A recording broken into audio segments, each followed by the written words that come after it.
Hey, Star Wars fans, I'm Ez. This is Mike. Welcome back to another episode of Rebel Watch. How is it going today, Mike? Great, man. Smelling like campfire. Yeah, we did just that come time back. of year. It is. It was our first sort of fire of 2017, right? Good times. Yeah, it was great. Yeah, we actually we had to switch shirts because Mike and I like to twin it up. We had what happened? We had the freaking Smurfs going on here for a while. We did. It was ridiculous. That's right. Anyways, today we are talking about General Organa, a.k.a. Princess Leia, and her role in Episode 8. And we were kind of bouncing around this idea. First of all, full disclosure here, this is probably the third time we filmed Third this. time. We have had some poltergeist issues. Something got into the equipment. Something's going on. We think Full of Sith podcasting is behind it. Compromising our equipment. I mean, we're just a small, humble there's nothing. podcast. There's nothing to worry about here. I don't know why, it's something. Mediocre podcast. We definitely sensed a disturbance in the Force. Something was happening. It was. Oh my gosh, that was crazy. But so hopefully we're back. We're back. I think we're good to go. I think we got everything figured out here. So, again, we're talking about Princess Leia, her role in Episode 8, General Organa.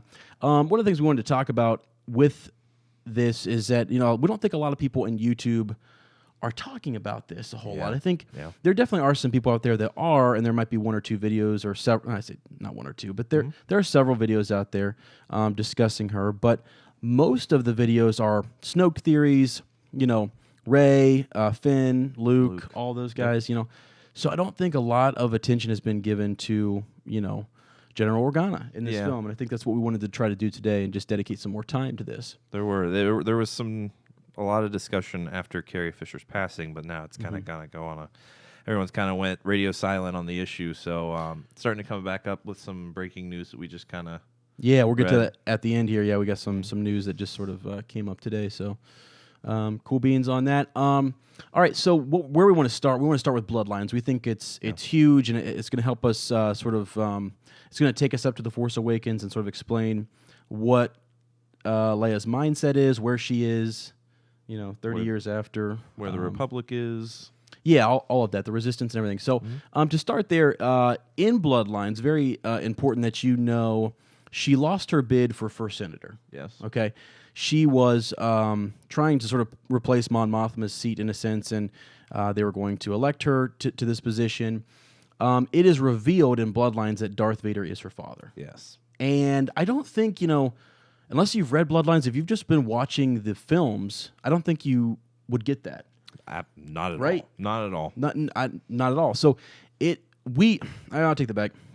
If you have gone 4, 5, and 6, and you see in 6, Luke explains that he is Leia's brother and Darth Vader is their father, but they never share that with the galaxy. No. So I think that is huge. So that came out in her bid for First Senator. People turned against her. They wouldn't have anything to do with her. And people that still backed her said, hey guys, don't you remember, not too long ago. She was fighting against Darth Vader. Yes. Maybe they told the Ewoks all about it. Maybe they did. Yeah, I don't know. At a secret Ewok council. Yeah. The Ewoks are like, we got to keep this silent. We got to keep this on the down low. Way down. What's their village? Bright Tree Village? Is that what it's called? Yeah, I think that's what it is. Is that from the VHS tapes? Yeah, no, that's just I'm not sure. They don't ever mention it. I'm not sure where they mention it at, but it is. It's called. It's deep Bright Tree. sweaty knowledge. There, it's real. Woo. I mean, I am one of those guys who did watch the Ewoks. Yes. Way back, the other ones, with Sindel and Mace and all those guys. Oh, Mace. Oh goodness. I think it was called Caravan of Courage. Perfect. Wow. It's over there on the bookshelf right now. We'll review it sometime.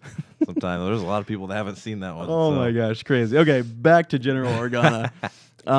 So people don't know that she is Darth Vader's daughter. So she has kept that a secret. It's revealed in Bloodlines. Yes. To the point where she didn't even tell her son Ben Solo. Yeah. Right. So this is making me sort of think. We have a whole video dedicated to maybe why Ben Solo turns to the dark side. I mean, think about that for a second. He learns when he's out training with Luke, Leia had sensed the Vader in him, according to Episode 7, and they send him to be trained with Luke. And he's out there alone, and he hears not from his mother, but from someone else that Darth. Well, I am assuming. I don't know. They didn't say this in Bloodlines. She ends up pinning him a letter later on, but she's worried about that. This news is going to reach him. Yes. That Darth Vader is his grandfather. So, anyways, very few people knew that, and more than just that Darth Vader is her father, very few people, basically Luke and Leia, know, and maybe some Force ghost, that Vader came back from the dark side. Yes. Anakin Skywalker turns back to the light. Yeah. Huge. So, just some stuff to think about. Anyways, that takes us up to The Force Awakens. Ben Solo falls to the dark side and, becomes Kylo Ren and what have you. But Leia, she has to leave politics. So in Bloodline, she discovers this, the help me out, the First Order. Yes, First Order. And she has to form the Resistance, and she's, so she kind of leaves politics and just says, I'm done with this. And it's probably a good thing she did, too. Yeah. Seeing the fate of the Republic. It's gone. Yeah, it's gone. So right. Pretty good choice. Right. So she that takes us into The Force Awakens now, and during that, at the very end of The Force Awakens, we notice her in some garb. You notice this, some special garb, different garb. It's different. So in every scene, the few that we see of Princess Leia in Episode 7, she's in her military garb as a general.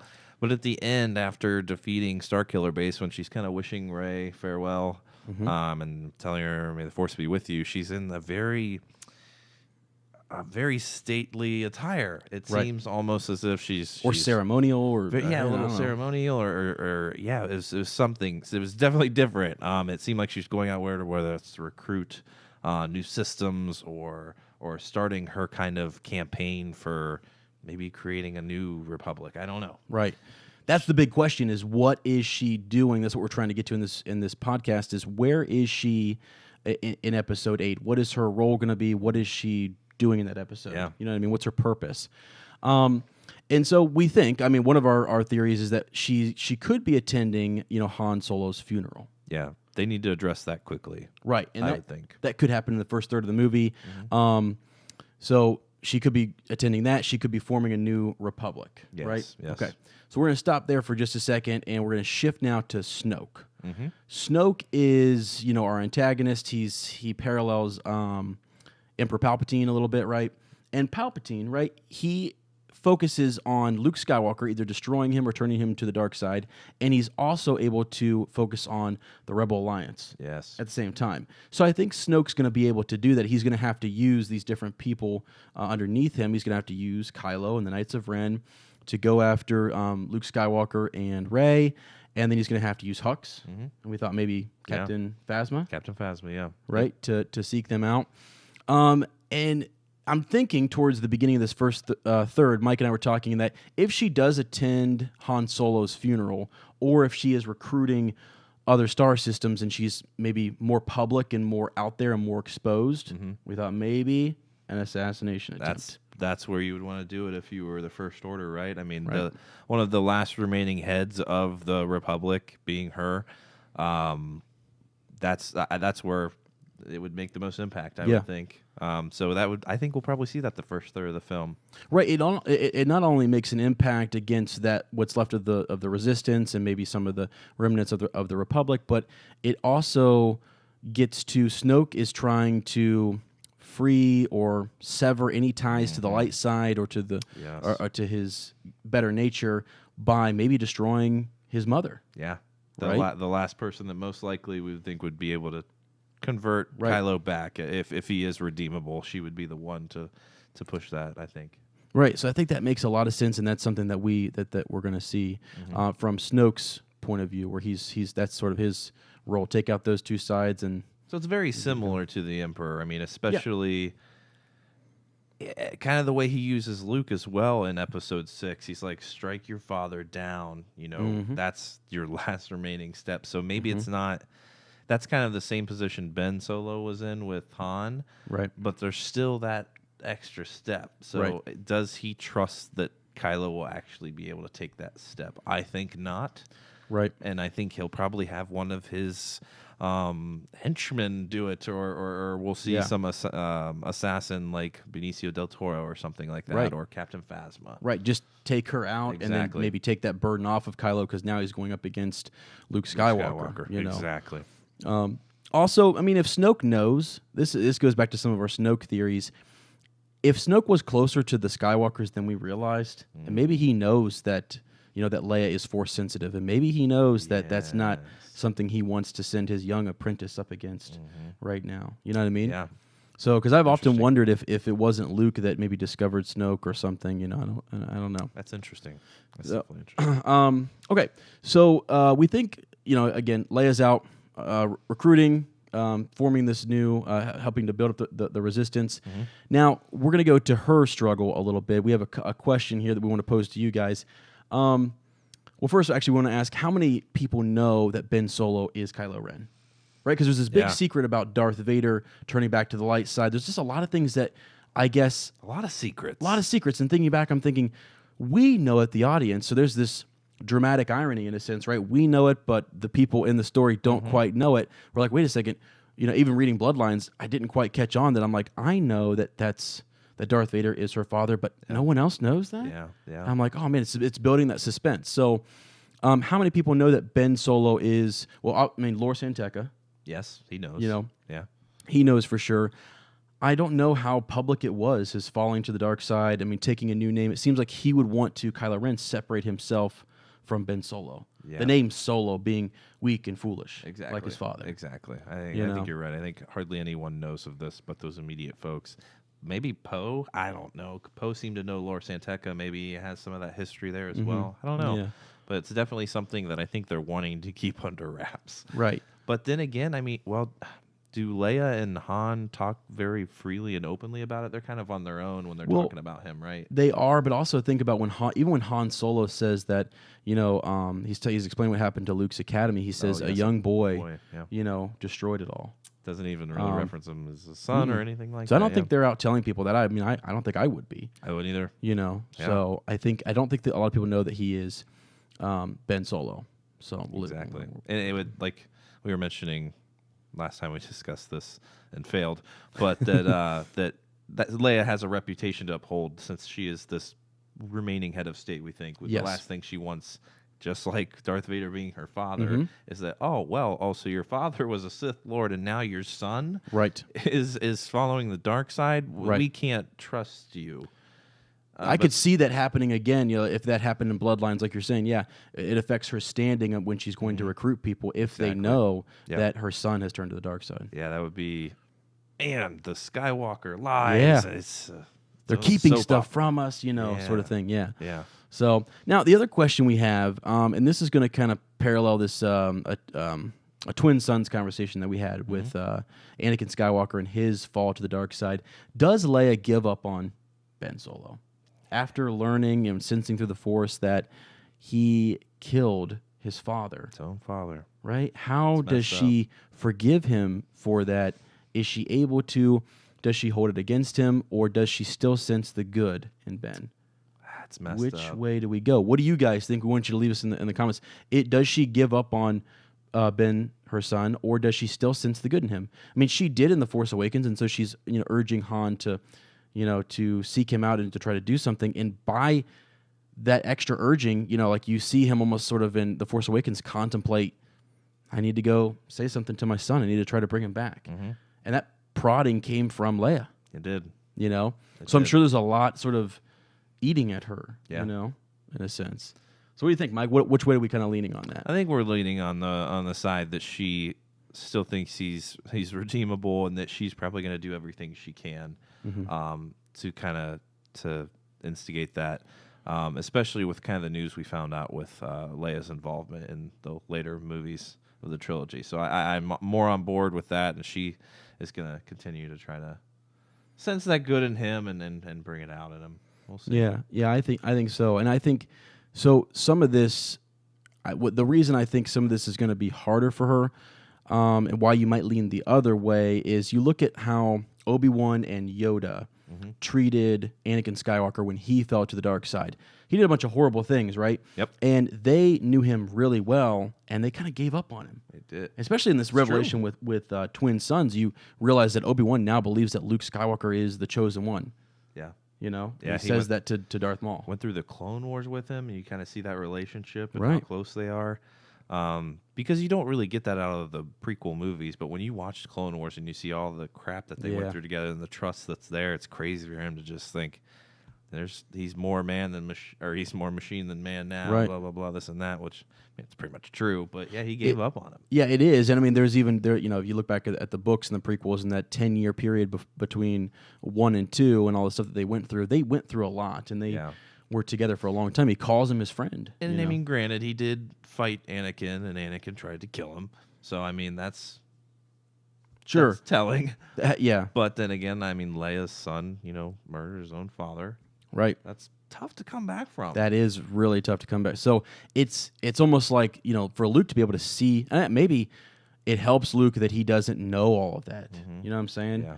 So it's going to be kind of hard. Leia knows all this stuff, and it's sort of like maybe somebody else is going to have to see that and help Leia still see the good in her son. The more and more we talk about this, and since we mentioned this information coming out, we just learned today that I think it's the New York Daily News. I can't remember the source, but they're saying that Carrie Fisher as Leia Organa will be in Episode 9. Yeah.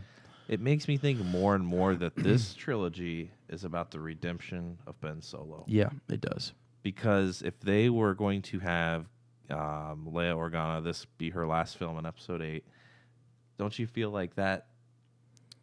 I don't know. Maybe after thinking that in the first place, I thought maybe this isn't so much I didn't think KYLO REN was redeemable or Ben Solo. I really didn't. And I thought Rey was going to take him down, this and that. But now, hearing that she's going to be involved, it makes me think even more that this is going to be a Ben Solo redemption. And the other thing we have to remember is that they did an Anakin Skywalker redemption in 6 movies. They did. So this could just be a major fall of Ben Solo and KYLO REN, and we kind of really falls to the dark side sort of thing. True. So that could be some of what's happening, in 7, 8, 9. But that's a really good point though. Yeah.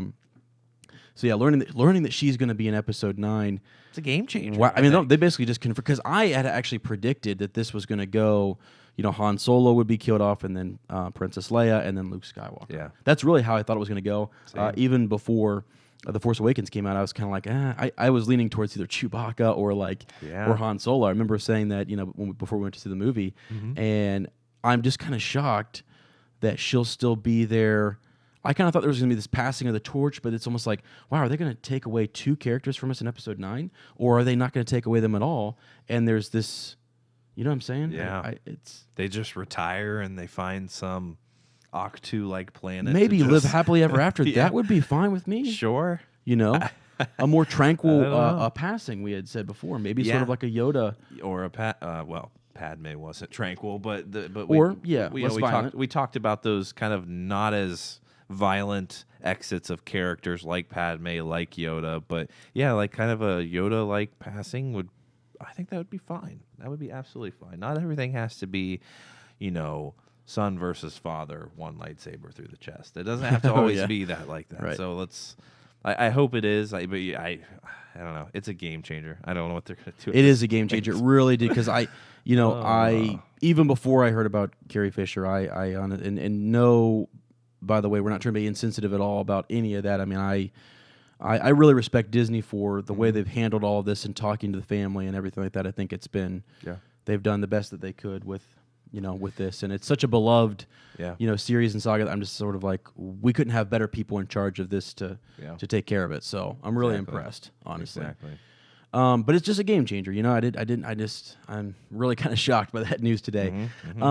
One more thing I want to get to before we get to our final question. Princess Leia, when she, in 4, 5, and 6, she's almost disgusted in 6 when she hears that, Darth Vader is your father, and then I'm your sister, and that almost this revelation that, Darth Vader did more wrong to Princess Leia than he ever did to Luke Skywalker. Yeah. And I think that's probably been really hard for her to overcome. And Anakin Skywalker's last sort of words were, "Tell your sister that you were right." Right. Yeah. Because he didn't have a chance to do that. She didn't get a chance to see him turn back to the light. She has to take Luke's word on that. Mm-hmm. And I just think that's so hard. And I think we might see some of that come back in this whole redemption for Ben Solo. Mm-hmm. And it makes it more of a struggle, to see like how when she senses Vader in him, she is so afraid that she doesn't even want to bring up that your grandfather was, Darth Vader. And another thing that we forgot to mention is that like no one, I don't think, had a chance to tell Ben Solo, hey, Anakin actually turned back to the light side. Yeah. The Acolytes of the Beyond still believe he's this Sith Lord that's great and awesome they need to worship because he died a Sith Lord. Yeah, it definitely seems like he was not aware. He was talking seemingly to Vader in scenes as if he were still a Sith Lord present. Yeah, what you've started. Exactly. He's not aware that he finished what he finished it. Yeah, and it's just there's completely like he does not realize that. I think it goes back to some of our previous conversations where we think Luke Skywalker wasn't in the picture. I think this kid was neglected. Han Solo's out doing his own thing. Princess Leia is caught up in the Resistance. They sense Vader. They send him to Luke, and Luke's like, I'm out looking for either the chosen one, new one, or he's looking for the first temple or starting his new order. Yeah, and Ben just takes a backseat to everybody. He does. I honestly think the news, I'm not sure when he turns, but I think obviously in Bloodlines, Leia does not know. It's Ben Solo. He's still just training. She hasn't been able to get a hold of him for a while.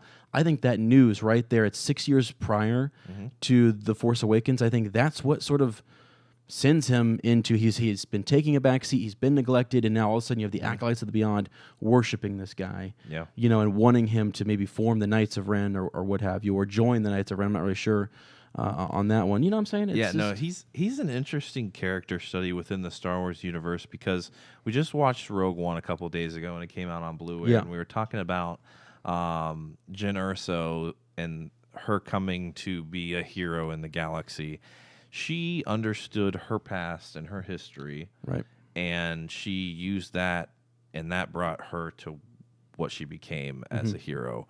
Our other heroes, Luke Skywalker, Rey, Anakin at times, they don't understand a lot of their past. They don't even know a lot of their past. Shrouded in mystery. Shrouded in mystery, and that leads them to becoming who they are. But Ben's kind of that Jyn Erso-like character, and that he understands his past. Right. He's very aware of it, and that's kind of what's formulated his future. Right. It's interesting. I don't know. It is really interesting. It's like the opposite. It is. It's really the opposite of Jyn. It's like it's his family and his past and what he knows that has literally driven him to the dark side. Yeah.